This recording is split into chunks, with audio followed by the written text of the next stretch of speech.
اللہ تعالی نے قلم کو پیدا کیا۔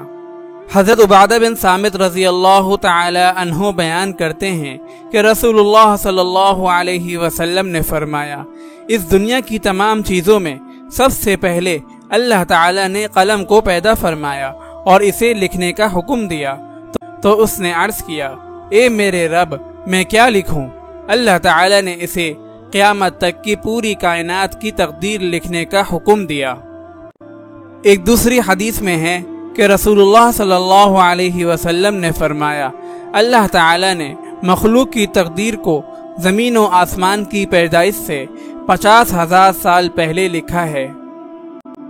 اگر آپ اس صدقہ جاریہ میں شامل ہونا چاہتے ہیں تو چینل کو سبسکرائب کریں اور لائک اور شیئر کرنا نہ بھولیں۔ جزاک اللہ خیرا۔